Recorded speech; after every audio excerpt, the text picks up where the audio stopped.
You're watching Diecast Breakdown with Chuck Ellis, David Johns, and Mark McHotwheel. So sit back, strap in, and hang on. The breakdown starts now. Well, hey there, folks. Chuck here, and welcome to Diecast Breakdown. I am so excited you're with us today, and today is a really special episode. We are joined by Mike Heralda, the legendary, do I dare say legendary? I'll say legendary. I'll say that. Designer from Hot Wheels, Matchbox. He's got a huge list of accomplishments that I can't wait to talk to him about. But before I do that, I want to give a quick shout out to our patrons that make the show go and thank them for the contributions that keep the lights on over here, especially our executive producer level patrons. That would be Mad Visions. Thank you, Pia. Video Geek Productions. Thank you, Adam. First and 64th Customs. Thank you, Christian. Twice Diecast. Hey, thank you, David. We'll get to you in a second. DrivenDreams.org. Thank you, Mark. And of course, Dane Self. So those are the people that are really supporting the show. There's a whole bunch of other people, as you just saw on the screen. If you want to join their ranks, you can visit diecastbreakdown.com, or you can click the little join button down below. And while you're down there, make sure you hit all those likey, subscribey buttons that I hear so much about. They seem to make YouTube happy, and they make me happy when you click those. So thank you for doing that. And again, if you're checking out down there, we do have a merch store. We don't talk about it as much as we should, but we do have a merch store. So you can get cool shirts like the ones that David and I are wearing.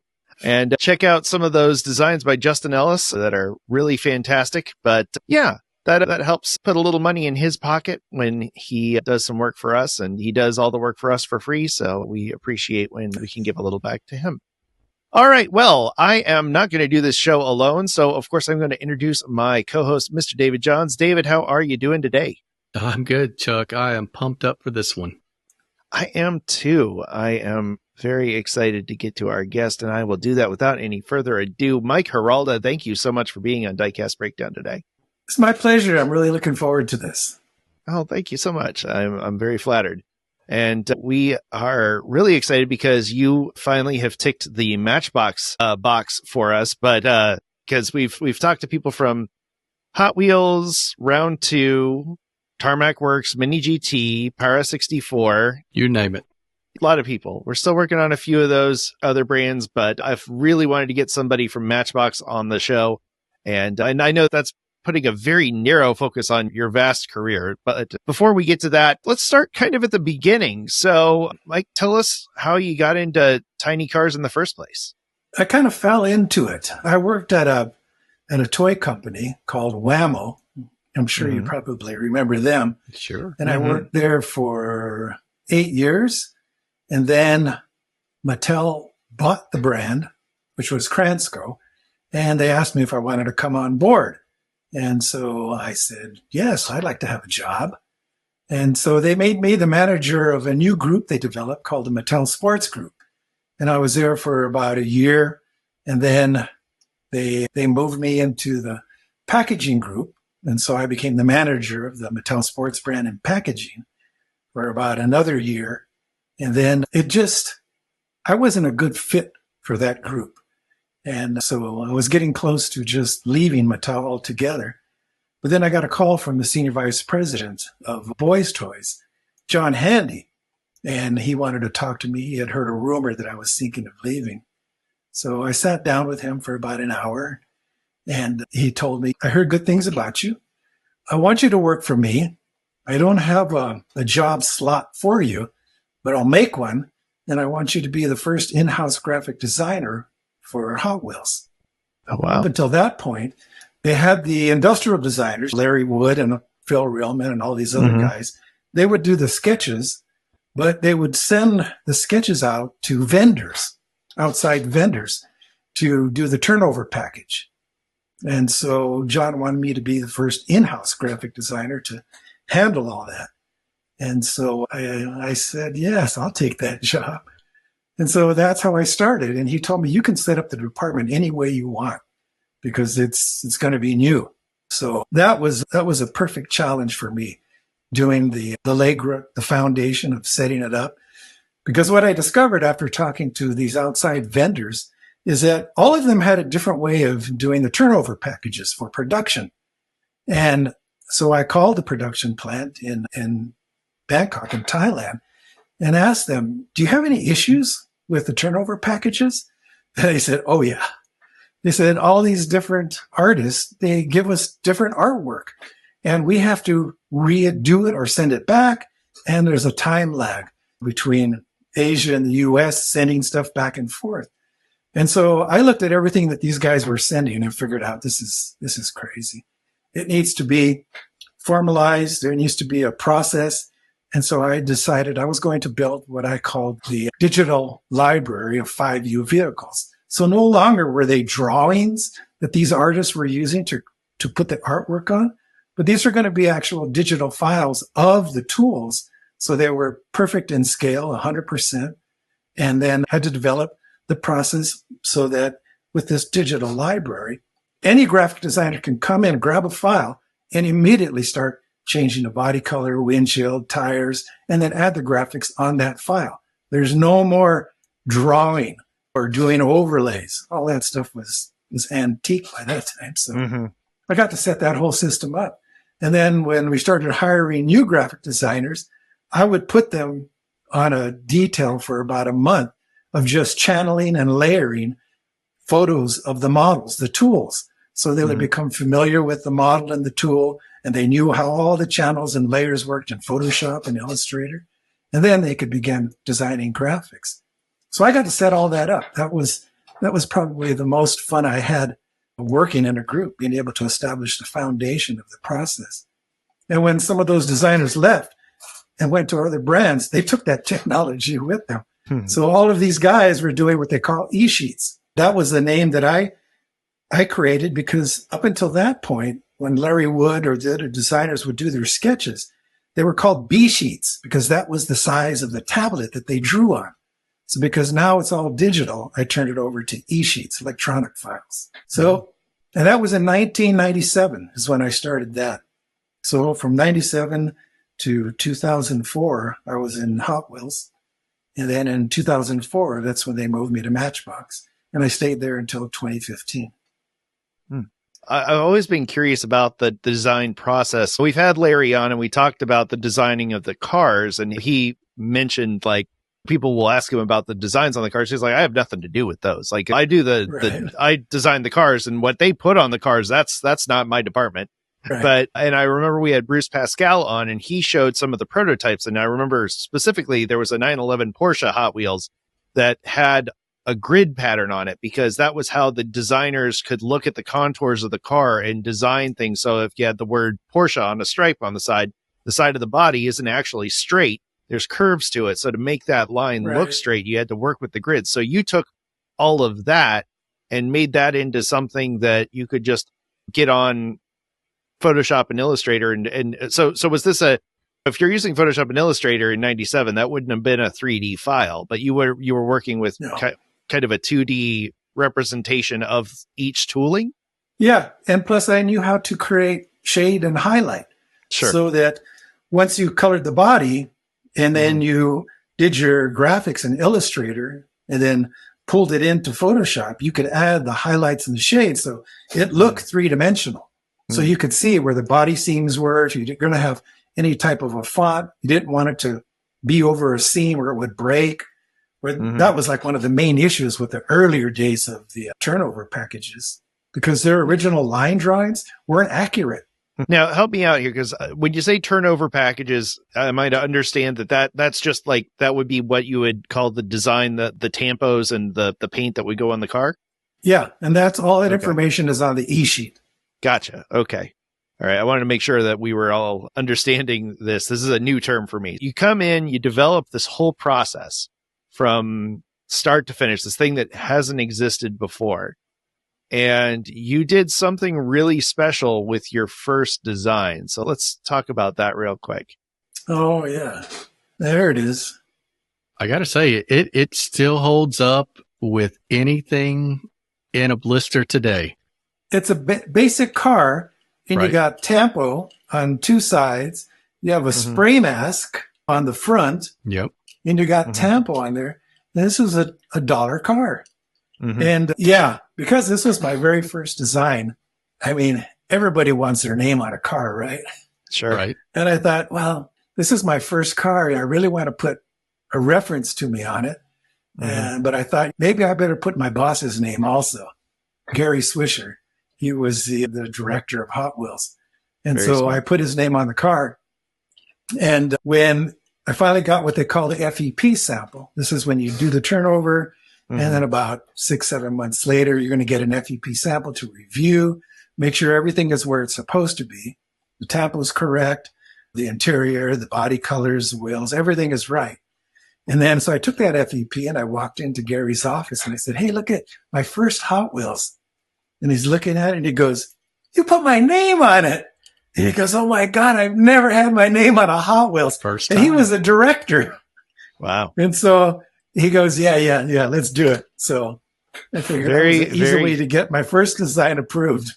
That's a very savvy strategy. Yeah. Yeah. And there you Oh. go. Oh yeah, my name's also on it too, but your name is where it's at. Yeah. I'll tell you just between the three of us and the million people that are watching this after we release it. When Chuck asked us to be part of this podcast, I made sure I got a t-shirt of his YouTube channel for the first time that we did a discussion about the podcast. So I know where you were going, putting his name on that car. Smooth move. I like it. Yeah. You're kind of ahead of the game when it comes to using that kind of technology. Mattel's a pretty big outfit. I'm curious, with the guys that had been doing it as long as they have, was there any resistance to saying, guys, we're going paperless and you're not going to like it? Did you have to have daily conversations selling the benefits of doing it this way? It was all through email. I would send them the files. I sent them the template on how it was going to be moving forward. And I think there may have been at least 5 or 6 outside vendors doing the turnover artwork. And of those vendors, they resisted it a lot. They told me, I've been working for Mattel and Hot Wheels for years, and I've never had an issue. And I said, I'm here now, and I'm running this group, and this is going to be the process moving forward. You can either accept it, or I'm not going to be sending you any work. And so only one said, you know what, let me try it. And that was David Klausner. And about a week later, because I sent him some files, I sent him the templates, I sent him the whole process, and he comes back and says, you know what? This is the way to do it. He goes, and I'm adjusting, because he worked for other clients. He goes, I'm changing my format because this is very, very efficient. Because it made it so easy for everybody. And the other guys, they resisted and they didn't get any more work. It was it. They were done. But yeah, change can be hard for some people. But my personal perspective is change is constant. That's the only thing that is constant is change.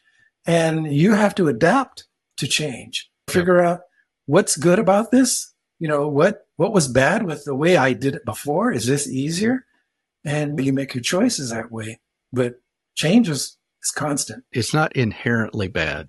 It's just, and you're right. Yeah. It's going to happen whether you're on board or not. So I like the idea that you saw kind of the future and how to build a better mousetrap and pushed it through. I think one of the things that I've always enjoyed about my jobs is taking a step back.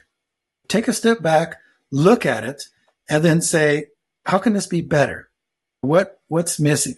Where are the weak links? And then trying to figure out a creative way to solve those weak links. And that's where I get a lot of enjoyment from what I do. I'm always looking for those little nuggets where no one has explored yet and see what can happen. That's why I always enjoyed going to the manufacturing plants. They're in Asia, Malaysia, and Bangkok.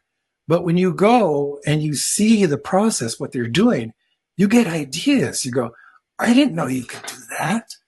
And then say, if I did this artwork and I presented it like this, can you do this? And they look at it. Yeah. I said, well, I would have liked to have known that before because it opens up a whole new opportunity to develop the artwork in a more, not efficient, but give us more opportunity to have more graphics on the vehicles. So that was a lot of learning experience. I always loved those trips. That's a good point too. And that's something I wanted to ask you about because something that I found really cool talking with some of the other folks who have gotten the privilege of doing design work on cars, like talking with Brendan and him being able to sneak his name onto cars, and the people that have been able to sneak their little Easter eggs into stuff. And that was something that there were a lot of Easter eggs that we noticed at the Atlanta show, the Hot Wheels Collectors event. All the designers were talking about little Easter eggs they had snuck on the car. But there's also a lot of design limitations too. Like, a lot of people don't really think about it, but especially now, like back then, like in the mid-late 90s, it was a lot easier to have multiple paint treatments and tampos on the front, back, and sides of the cars, but that's not really the case anymore. So what are some of the things that you had, the constraints that you had to work with, and what was it that you did to overcome some of those constraints? Well, manufacturing, their focus is cost cutting, so they can produce more product more efficiently. And so that's always been their focus, the manufacturing side. But the design side is, how do you make something that is creative and intriguing, is going to engage the end user, and then pushing the limits of what the technology can do. So you have these two different camps. So when production says we have to cut half a penny off of this car, and so they start looking at deco. What can we take off? And so one of the ways of getting around it, I mean, a basic car, in Hot Wheels, basic cars can have 3 tampos. In Matchbox, it's usually just 2 tampos. So it's either front and rear or both sides.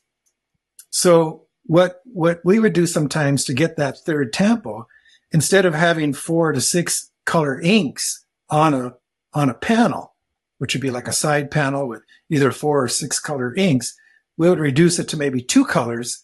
So then you can put 2 other colors on a third panel, or 1 color on the sides, 1 color, maybe headlights, 2 colors, tail lights, 2 colors, but you're minimizing the paint on each panel. So that was one way of getting around just the 2 panel rule. But then sometimes production would say, we still got to cut out of the product. And the designers, if they really felt strong about it, they would just say, no, we'll take it out of another model. Yeah. Maybe in a 5-pack. It'll just be paint. There will be no tampo on one model, just to get that cost. So there's always that balance between production and design. You're trying to figure it out. How do we get the best look? But it's challenging. I mean, because some of the tools, their contours lend themselves either to not having as much tampo as you'd like, but that's a challenge. Every designer has that challenge. Back with more Diecast Breakdown after this word from our sponsors. Legendary Hollywood concept artist and designer Fireball Tim Lawrence has created 3 exclusive pieces of automotive art based on the 3 hosts of Diecast Breakdown. Get these and other brilliant designs printed on mugs and more at fireballtimgarage.art today. Here's this week's small channel shout out. Rico Bobe. If you have a favorite Diecast channel with less than 700 subscribers and you'd like to see them highlighted on a future episode, email us at diecastbreakdown@gmail.com. And now back to Diecast Breakdown. So, Mike, just in case the viewers haven't caught on now, you're responsible for a lot of the Hot Wheels that we saw late 90s, early 2000s. Oh, yeah. And when I say a lot, guys, and I'm talking to the viewers now, we're talking about 5,000 more than 5,000 decos on some of our favorite Hot Wheels that we've ever had. And I'm curious, number one, how in the world, like what kind of schedule is that, Mike, per year cranking out designs? Like what did your life look like Monday through Friday or Monday through Saturday, whatever it was back then? Is it just cranking them out every day? How does that work? Well, in my Hot Wheels days, it's probably when I was the most productive. I did an average of 300 designs a year. Now you have to figure 52 weeks in a year, you get 3 or 4 weeks of vacation, you got 14 days of holidays, you have weekends. So it was a lot of work. But because of the process, I had streamlined it where I could do like 3 decos a day, sometimes even more. And then if there were a lot of meetings, I might get one deco a day. But I was very efficient in how I worked, and it just allowed me to do so much. But I guess one of the underlying approaches that I have to every single design is I want it to complement the shape of the body, the silhouette. You want to enhance the shape of the body, whatever theme the tool is. But you also, or I personally, want to instill some kind of engagement. And I've said this before in other interviews and some, that I look at my creativity as being part of an onion. The onion has all these layers. You see the first layer when you go to the market and you buy the onion, you're looking at it and you see, but when you get it home and you start cooking with it, you cut into it and you see all these layers. And the more you cut, the deeper you get into the layers. And that's the same effect that I want the end consumer to have with the model. I want them to see it and go, oh, I like that Ford Escort. I've always liked that model. So he buys it. But then he's looking at it and he goes, wow, what is this? What does this mean? Oh, I see some kind of a code over here or whatever that is. But it's a continual engagement. It goes back a third time. Oh, look at that. I didn't even notice that. That's part of the design philosophy that I try to instill in my work. I want this continual engagement. And sometimes people won't see it at first. And then because I had that, the designers, the actual tool designers, they would start hiding their little Easter eggs, like maybe inside the interior. You wouldn't see it, but if you took the car apart like a customizer, they go, holy shit, look at what's in over here. You would never see it unless you took it apart. And so that started happening for a while. And then it kind of got shut down because they felt like, you guys are putting too much effort into something and it's taking up your time. But let's just get this stuff out. But I think people are now starting to hide those Easter eggs again. Yeah. Well, and I think the process, even since then, we're talking 25 plus years now from the mid 90s. Like the process has gotten so much faster now. I'm sure that they have the time to do that sort of thing. But, I'm very curious because you're knocking out 2, 3, 4 of these maybe a day. As somebody who appreciates design, what did your inspiration file look like? Did you have a cheat sheet, or did you have anything like that you'd refer to when it came to making these, or was it all just off the top of your head? Oh, yeah. No. I have a huge digital file of just reference. So any topic, if it's a specific type of vehicles, race cars, vintage cars, I even have digital file archive library of textures. So I'm always photographing textures wherever I go. If I see something interesting, a wall with vines growing on a dried vine, I'll photograph it. And sometimes these things end up as backgrounds in decos. I'm actually working on a car right now where the background pattern is vintage wallpaper from a friend of mine's mom's house that she grew up in. And we were at the house and I saw this vintage wallpaper and I photographed it and then I turned it into a digital file and it is now a background pattern on a deco. So the inspiration is everywhere. I mean, I'm always photographing textures. And even friends of mine, they'll send me photos. They go, hey, I saw this texture on a building. I thought you might like it. And I add it to my library. But I have an extensive inspiration archive. Michael, do you have anything that you can show that might have a story behind it with where some of the deco came from? I think we would love to see that. This is full coverage graphics. Wow. Every panel has deco on it. That looks beautiful. And this was a team that I worked on. It was called the Fusion Test Development Team. And this came about when Hot Wheels wanted to get into NASCAR. Because of all the decals and the graphics on the NASCAR models, they couldn't replicate that using the traditional tampo process. And so they wanted to develop high-resolution water slide decals that they could manufacture and produce and then wrap completely over a body. And so I was the lead designer on that team. And so they said, we want something that has small type, lots of logos, color blends, wraparound graphics over every panel. And I thought, oh, this is an opportunity for me to incorporate a passion of mine, which is Mexica Aztec culture and art. And so I was doing at that time cultural programming on the Mexica Aztec Society. And so I have all this imagery that I've copied, created, replicated. And so I decided I'm just going to cover the car with it. But at the same time, there were two designers. They built a car to race in Mexico. And it was the Pan America Mexico endurance race. And so they built a car, they raced, they didn't finish, but I wanted to honor them at the same time. So I put their badge, their race badge on the car. It says Hot Wheels 385. And this was in the year 2000. And so this was the test sample. And in manufacturing, where they're going to do something new to try it out, they would produce at least 200 models. So there were 200 of these made. And they sent me 3 to review to make sure that it matched my artwork, that tires, everything about it, according to the e-sheet, was there.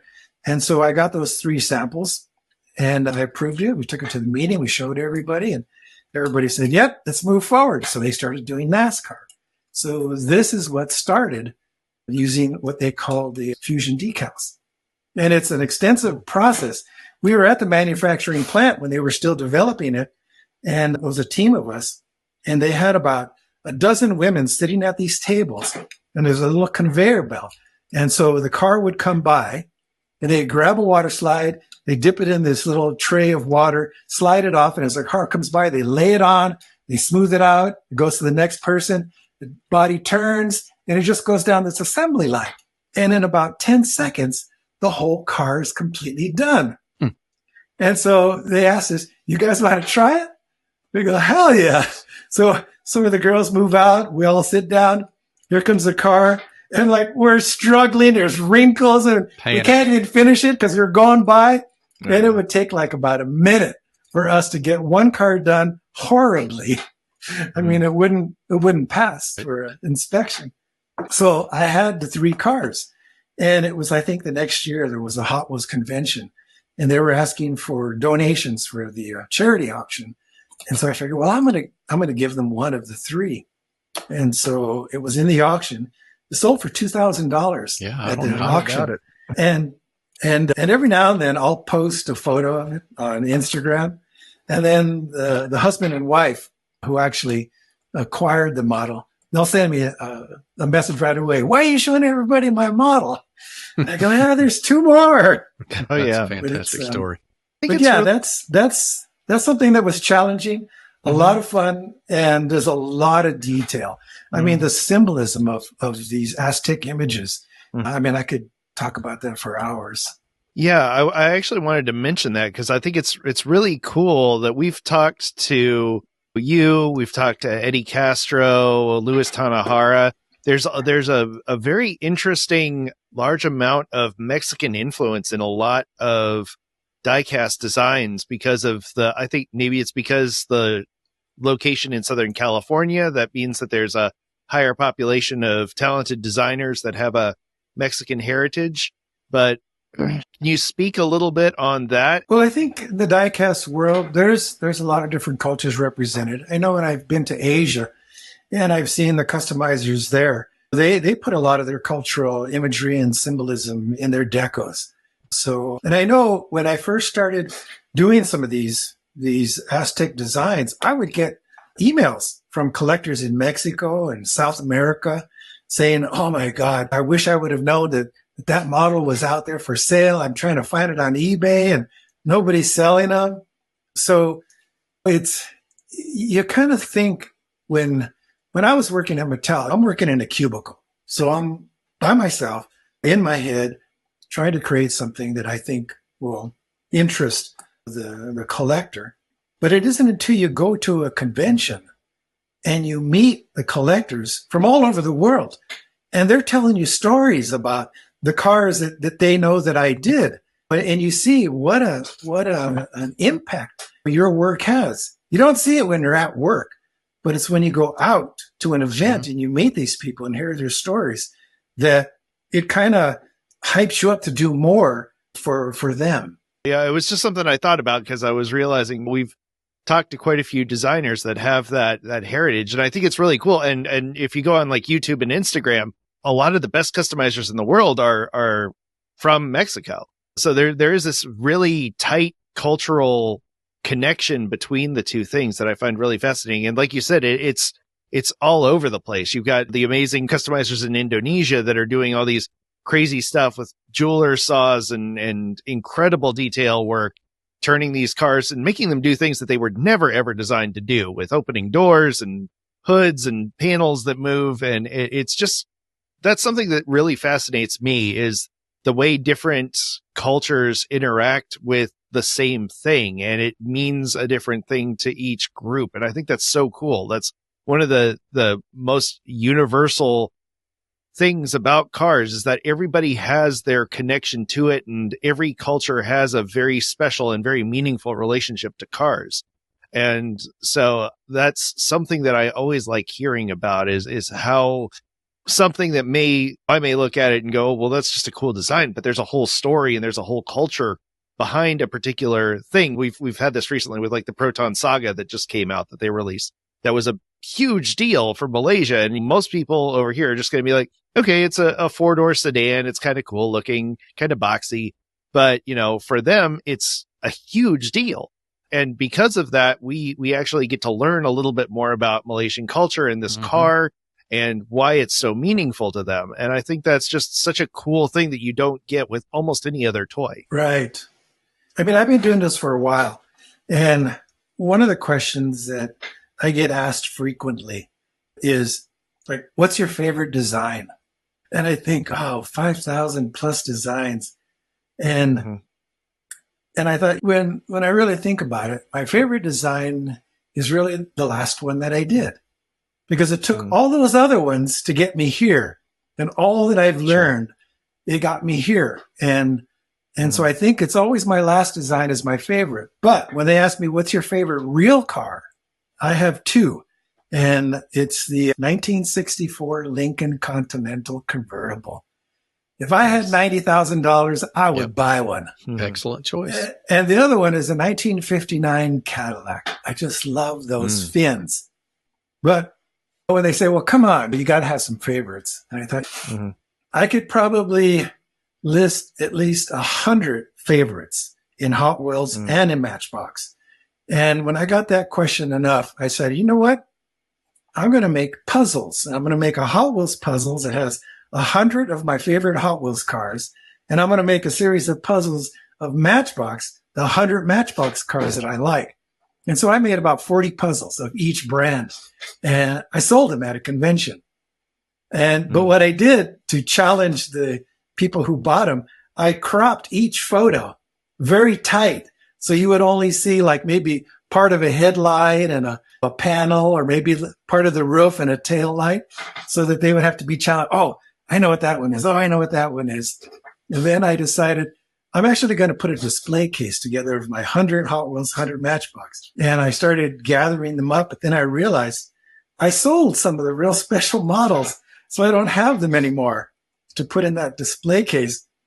And a couple of them are very rare, like the Mattel employee holiday models. And there's a couple of guys who have them. And I asked them, hey, I'm interested in buying them back. And they go, well, this employee, the model shop holiday, it's a 2-car set. It's got the white Camaro and the Alteza. I'll sell it to you for, I don't know, $1,500. I go, how about a trade? Yeah. No, I don't want to trade. Come on, so man. I doubt if I'm ever going to get those back.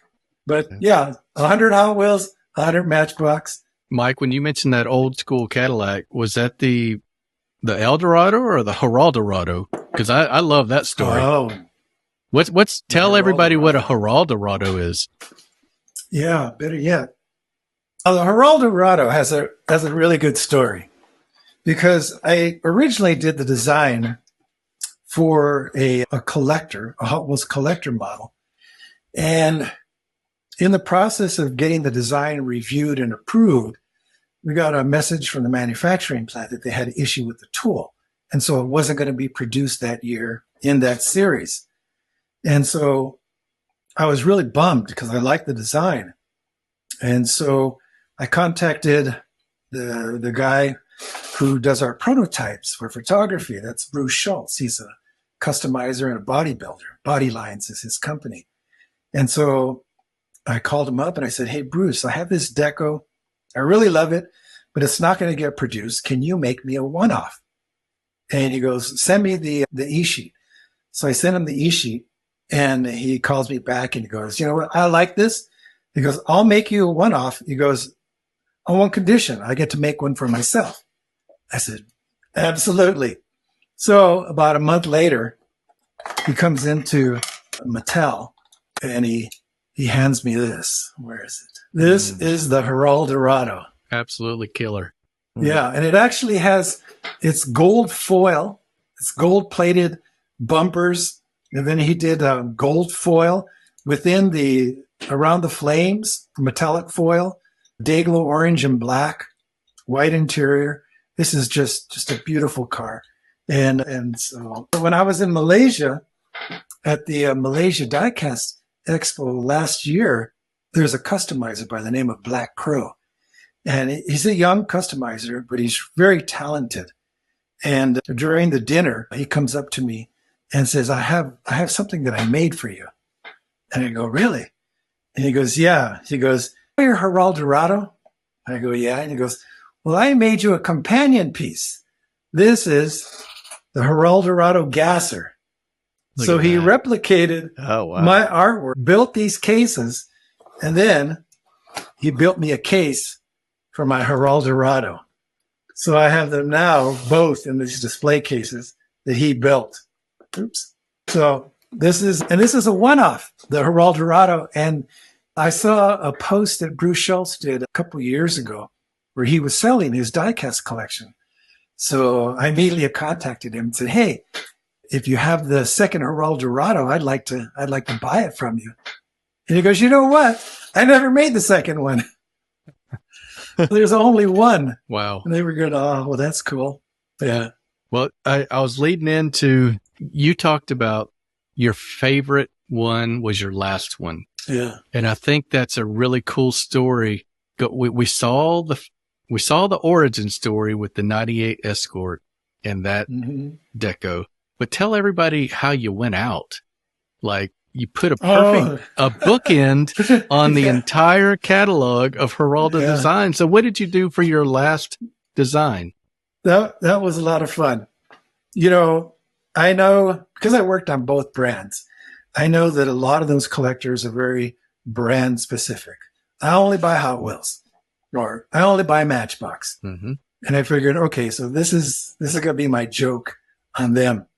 I'm going to replicate the original Ford Escort, my first deco, and put it on another Hot Wheels, the Ford Fiesta.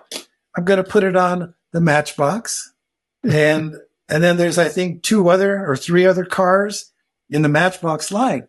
And this way, if you want to get the 5000 series, you're going to have to go to both sides of the aisle and get them. And I met collectors who were hard, fast, brand only, who said they ended up getting them.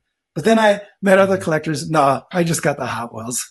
I didn't need the Matchbox. But it was a fun way to walk out of the building. Well, you did your part to foster diecast world peace, and we owe that to you. Mm-hmm.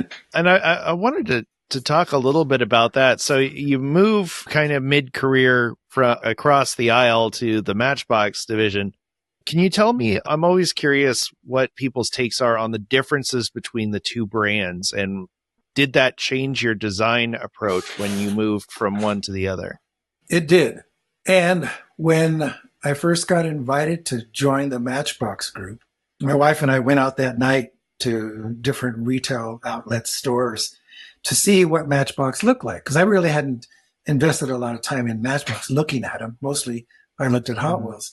So we went to these different stores and I looked at what Matchbox was doing at that time, in 2004. And I thought, oh my God, they're doing these goofy cars, animal cars. And I go, that's going to have to change. And if they're going to let me not do this goofy stuff, then I'm in. And so they also brought in Felix Holst just as a design manager and the marketing guy. And they both grew up with Matchbox. So they knew Matchbox intimately. And so I looked online and I figured I need to know the Matchbox collector. I knew the Hot Wheels collector, what they liked, what they didn't like, but I didn't know the Matchbox collector. So I looked online for Matchbox conventions and I found the one here in Albuquerque, the one put on by Jim Gallegos, the Matchbox collector gathering. And I contacted him, introduced myself, said, I'm the new graphics guy on Matchbox. And I want to get to know the collectors and I want to see what they like, what they don't like. And he says, well, come on out. We have our event in July. And so my wife and I, we went out there. I made a questionnaire sheet that I handed out to all the collectors that I was talking to. And it listed, what do you like? What don't you like? What body styles do you like? What era of models do you like? What do you collect? Well, what kind of wheels do you like? What don't you like? And they all filled out these forms. And so I had like about, 50 forms I got completed. And after the event, I went home. My wife and I, we kind of organized them, put them in order. And then I did a presentation for the Matchbox team. And I said, the collectors, all they want is real. They want real cars. And Felix knew that. And John Coyne, he was the marketing guy. He knew that too. And he said, all right, let's re-identify the brand.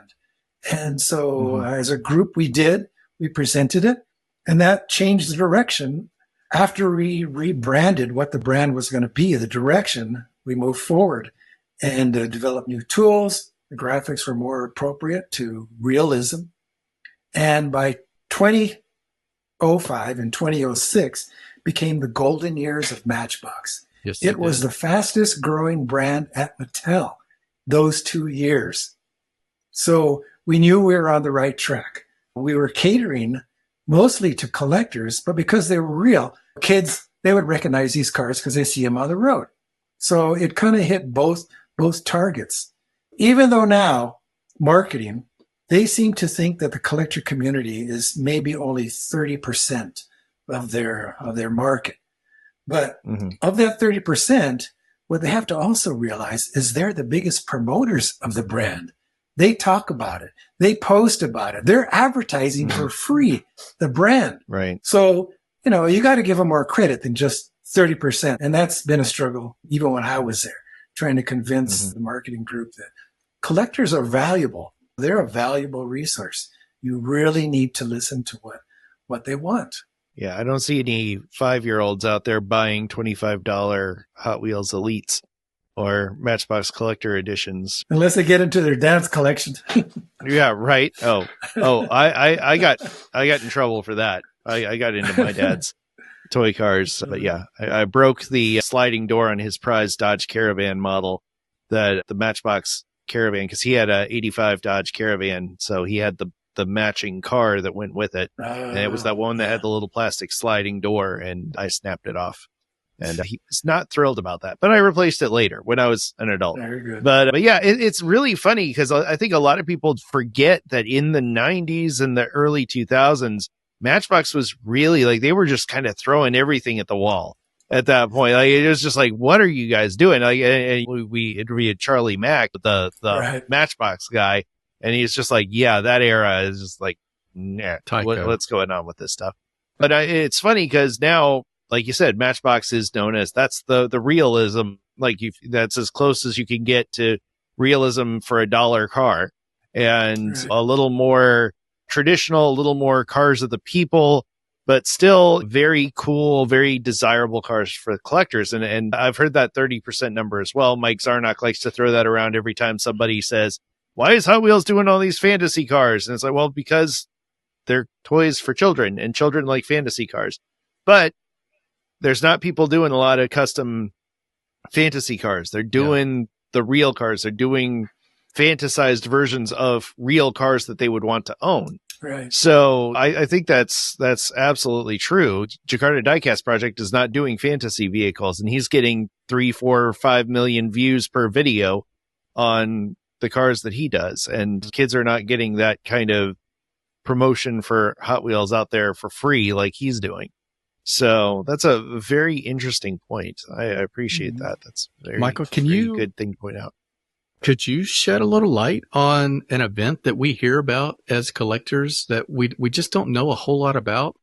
A lot of us watch Lamley's channel and we see the preview pics that come out of the gathering that you just mentioned in Albuquerque. Mm-hmm. What is that all about? What can you share about that event? Well, this year in July is going to be the 22nd year that it's been hosted by Jim Gallegos. And he lives here in Albuquerque. And about 4 years ago, my wife and I moved to New Mexico. So I've known Jim since I went to his first convention in 2004. And I've been designing his convention models beginning in 2005 up until the present. And so I'm kind of ingrained in that event. I do a lot of stuff to help Jim design his logos, his banners, the artwork for the convention models. And this year, my wife and I are hosting a Matchbox bingo game.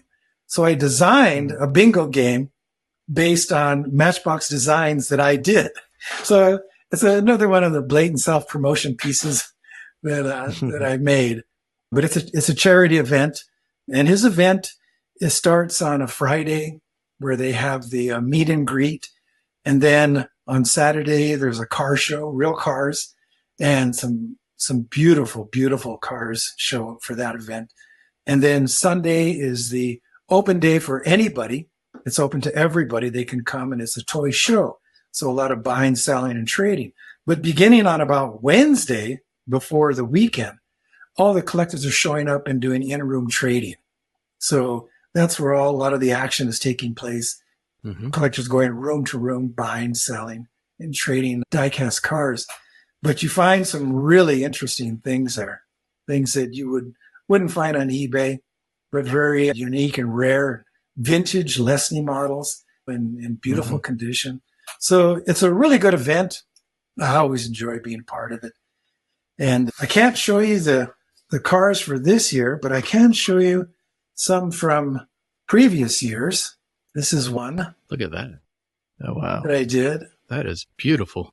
And there's two versions, because it used to be that at midnight on December 31st, you could buy tickets for his event. That's when they go on sale. And if you were the first 75 people to actually purchase a ticket, you would be able to get the low mintage different version. And I think this is the low mintage one. And probably only 35 were made. So this is the lowest production vehicle that Mattel has ever made. And it's for the Matchbox convention. But all of the other participants, the signups, got this version. And last year, these are the two cars that I did. It's a Ford GT40 with an opening hood, so you can see the engine. Amazing. Yeah. And then this one was the dinner model. So a nice, and you like distressing. So I kind of distressed it a bit. Yes. Yes. It's got Chuck nice written all over it. 2-piece wheels, white walls. So yeah, I've been doing his cars since 2005. And I always get to push the manufacturing plant, try new stuff just to challenge them. And then I have some other convention cars, like this was one for Malaysia, a gasser. And again, it has an Aztec image on it. And this is when Jim, the host of the Matchbox convention, one day he asked me, have you ever done reverse flames on a car? And I go, I don't think so.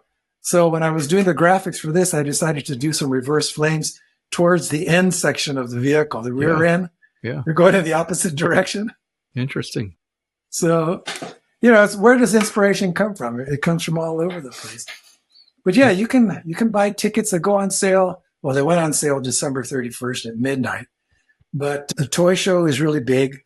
He has a number of vendors, selling product. I'll be selling some items that I have. But again, you should try to come. Enjoy the bingo game. It's going to be a lot of fun. It sounds like a lot of fun. It sounds like the whole event would be fun. It is. And there's really good food in New Mexico. I'm sure there is. I'm sure. If you like the heat, you'll enjoy it. All right. I haven't been to New Mexico in a while. Don't touch that dial. Diecast Breakdown will be right back after these messages. Diecast Breakdown is produced in partnership with Twice Diecast and Driven Dreams Org on YouTube. Check out their channels in the video description and subscribe for more epic Diecast content. Diecast Breakdown would like to thank Diecast Heroes Magazine for supporting this program. Diecast Heroes Magazine is the premier digital and print resource just for diecast customizers. Visit diecastheroes.com and see what the best customizers in the world are up to. Hey, this is Larry Wood. This is Derek from Honest Diecast. Hey, this is Chad Reed from Round 2. This is Mike from Gaslands. The SRT Jovita Show. This is Champion DJ K. This is Mad Vision here. This is Diecast Dude. And you're watching Diecast Breakdown.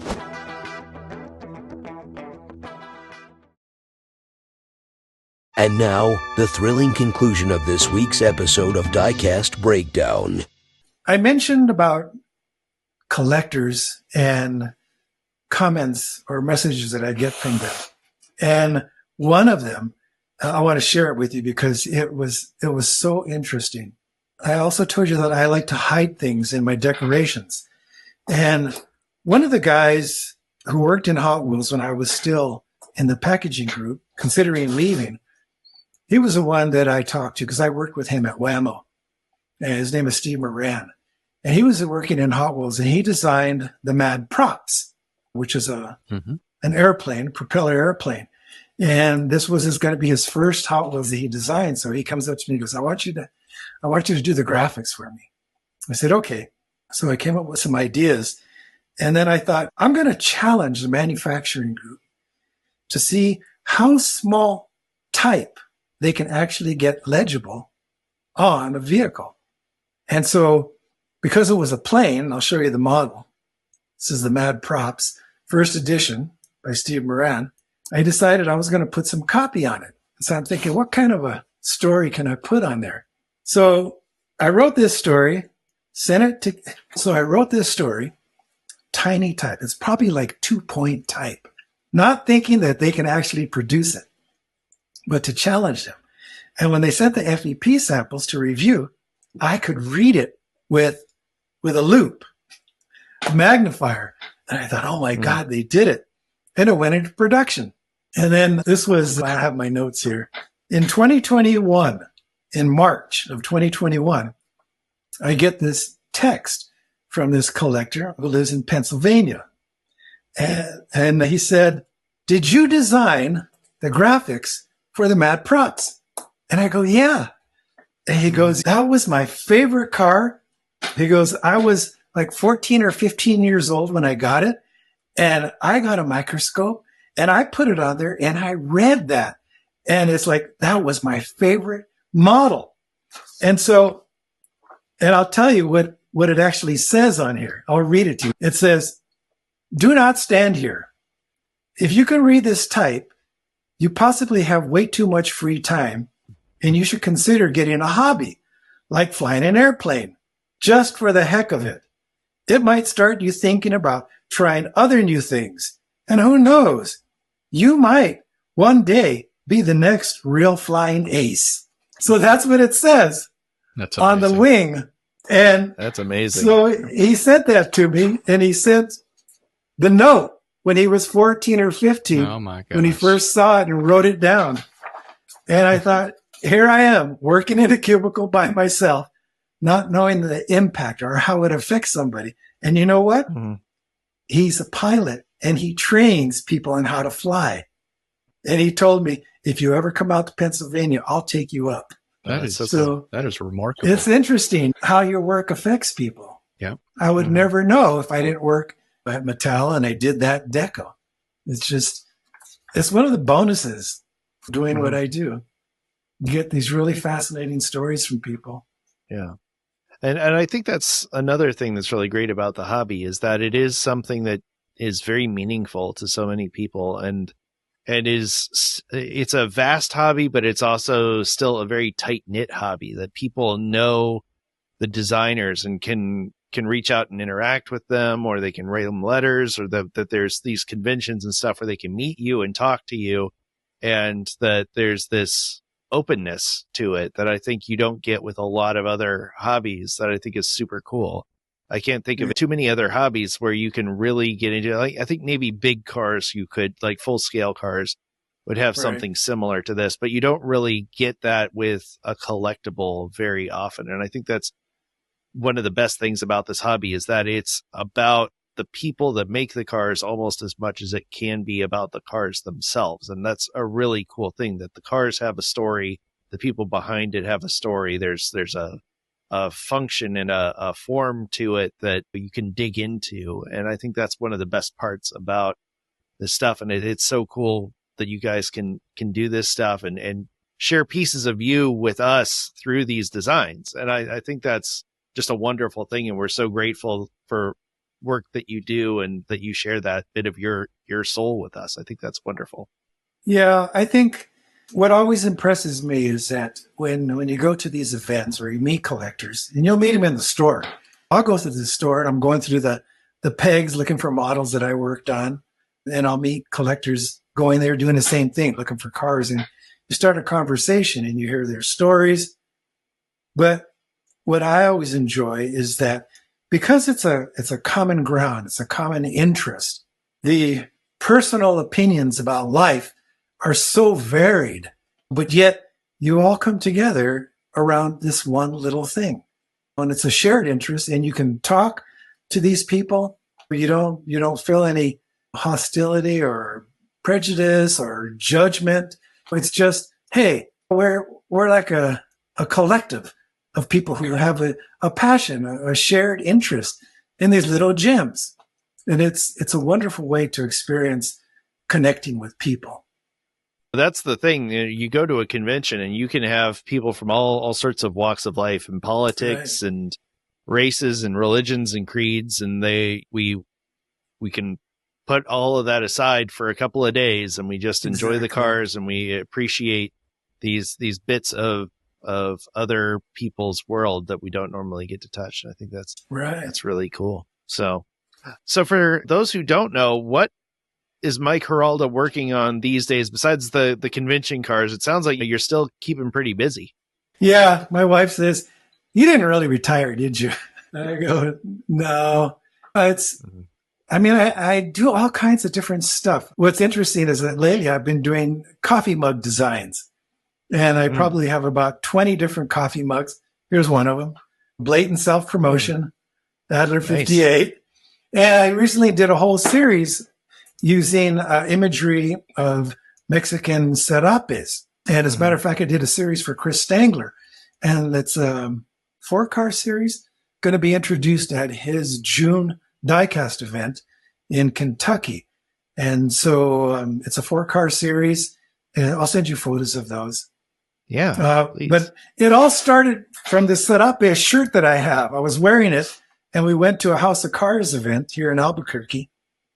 And I took a picture with Jim Gallegos and Russ Forrest, good friends of mine here.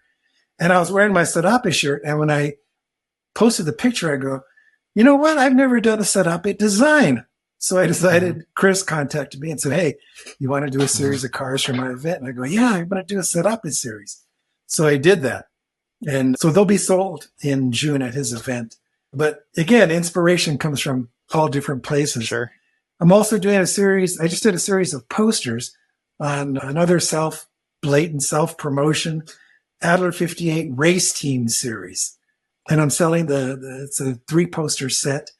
And I'm only making 20 sets. And right now I'm just a little bit over half sold. So once they're sold, that's it. They'll never be produced. But my contact in Malaysia, the Malaysia Hobby Shop group, he wants me to do another series.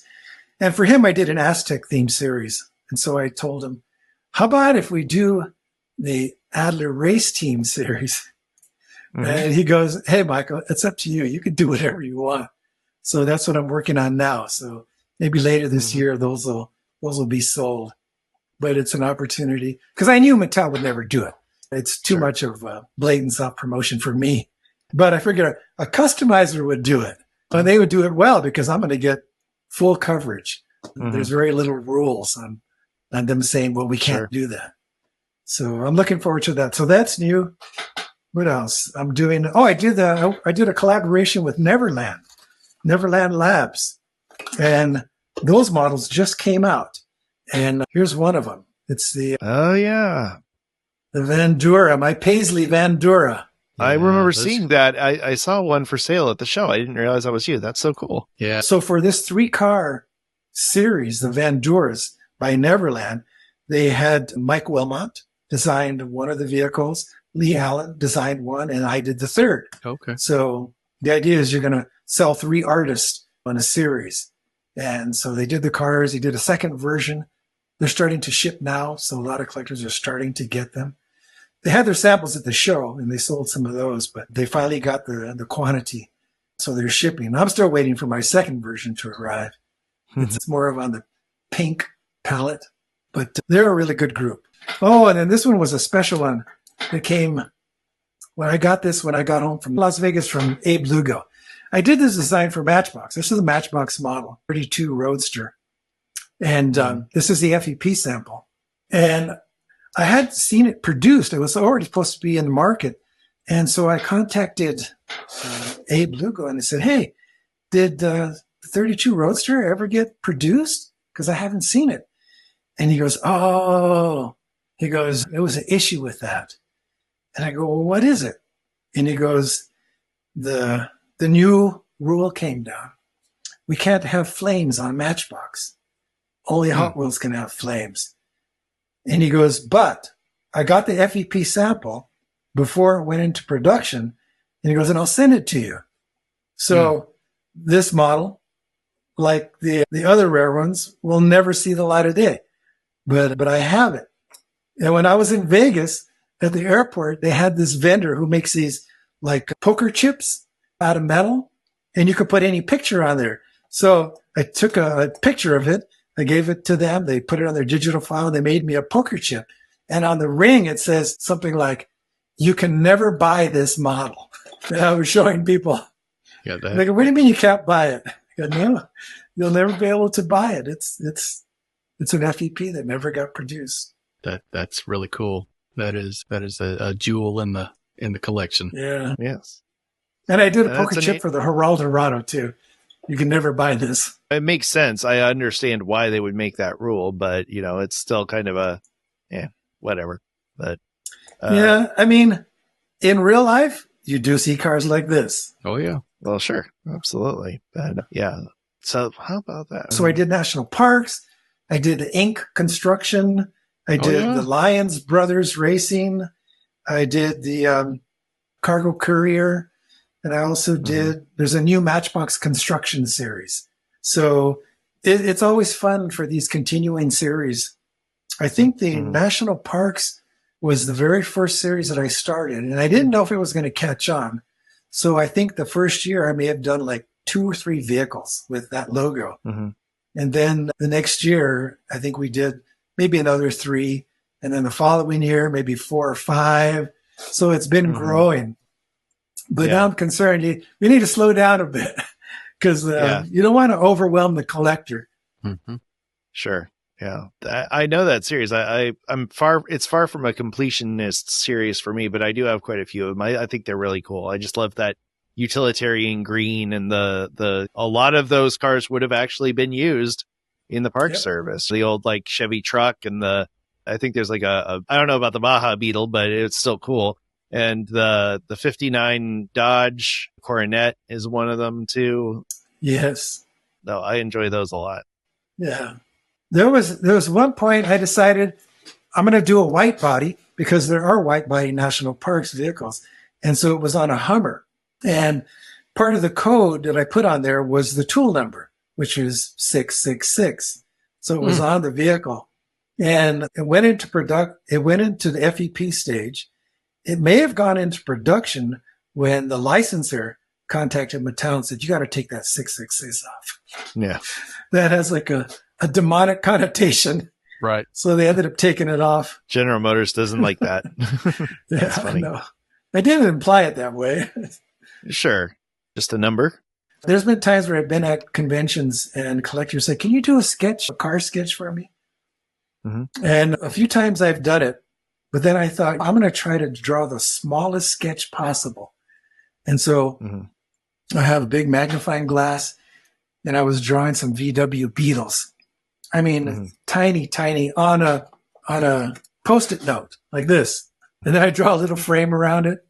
And this one collector, I was at the event and he saw drawing. He goes, "Can I have that?" And I go, "Sure." So I gave it to him. And then about a month later, he sends me a message with a picture of it framed in a nice frame hanging on his wall. And he goes, "This is my homage to Adler 58. Nice. You just never know. You never know what is important to people. That's what's so cool about our hobby. Yeah. I was waiting for you to say, and then you write a little invoice and it's on the other Post-it note and slip it to him and be like, "Hey, I don't work for free." Sometimes they do. Yeah, sometimes. Well, that's nice of you. But, well, Mike, I'm sure we could talk all night with you, but I'm going to be respectful of your time and let you get back to your day. But again, real quick, let's just tell the watchers, listeners, where they can find you, follow you, what important links or social media handles should they know about Mike. Okay. I do have a Facebook account. It's just my name. I also have 2 Instagram accounts. One is just my name, Michael Heralda. But then I have another Instagram account where I'm starting to upload as many of my designs as I can photograph. Like I did over 5,000 plus designs. And I think right now I've uploaded close to 480. But if you go to Adler58_design, it's an Instagram page of just my work. But I have a long way to go. But whenever I go to conventions and I see cars that I didn't photograph, I'll buy them, photograph them, and then I make these stickers that I stick on the blister card that says, and then I randomly put in places wherever I go. If I'm going to the market, I might tack it to a tree. If I go to a park or like a plaza, I'll leave cars around with those stickers. And sometimes people actually contact me with a photo of them showing, "I found this car." That's so cool. They look me up. And so I have a bunch of cars that I put these stickers on. And when I drive to California, every stop, I'm leaving cars along the route. Wow. Real world treasure hunts. It's a way to get rid of stuff that I've already documented them. I don't need the physical property. I have a photo of it. I'm uploaded on Instagram. So just pay it forward. You can find me there. Okay. Yeah. Share the love. We'll make sure to link to that, and we'll link to the coffee mugs as well, because I'm sure there's quite a few people listening that would like to have a Adler 58 design coffee mug on their shelves. Yeah, I'll have some at the Matchbox convention. I'll have some there. Yeah, I posted a picture the other day, and a guy from, I think he was in Czechoslovakia, he contacted me, goes, "How do I get that mug?" And I said, "Well, I'm taking him to the Matchbox convention or gathering. Are you going to be there?" He goes, "No." He goes, "But I want one. Can I buy it?" And I said, "Do you have a U.S. address, shipping address? Because I don't want to ship international, not a coffee mug." And he said, "Well, I have a friend coming to the U.S. in July." He goes, "Maybe you can mail it to him, and then he could bring it." I said, "All right." So I already put one aside for him. No, that's nice. Awesome. Well, very cool. Well, again, we're going to make sure we link to all of that as well. And again, Mike, I can't thank you enough for coming on the show. My pleasure. We've been giddy with delight to talk to you, and just been a pleasure. We'd love to have you back on. I'm sure we got plenty more stories to share. Yeah. So we'll if you got some time coming up in the near future, we'd love to have you back. All right. And thank you, watchers, listeners, wherever you are, for making it to the end of another episode of Diecast Breakdown. Again, we want to shout out our patrons who make the show go. If you want to join their ranks, you can visit diecastbreakdown.com. And if you got any ideas for the show, thoughts, suggestions, if you don't leave them in the comments, shoot us an email at diecastbreakdown@gmail.com. And again, check out all the links down in our description. Check out drivendreams.org, where we're raising 24,000 cars for kids in need all over the world. It's a very easy charity to be a part of. So just visit drivendreams.org and see how you can donate. You don't even have to send any cars anywhere. You just drop them off at your favorite local charity and report that pledge to Driven Dreams Org, and it goes in the tally. It's a really cool project that our co-host Mark has done, and shout out to him. We miss him, and we're grateful that he's taken some time with his family. He'll be back again soon, we hope. But as always, we want to thank you for coming along with us for the ride. So until next time, stay fresh, cheese bags. Thanks for listening to Diecast Breakdown. If you enjoyed today's show, please rate us 5 stars on Apple Podcasts and tell a friend to listen in. Find Diecast Breakdown on your favorite social media platforms or visit diecastmedianetwork.com to learn more about this and our other projects. Diecast Breakdown is a presentation of Flying Valiant and the Diecast Media Network.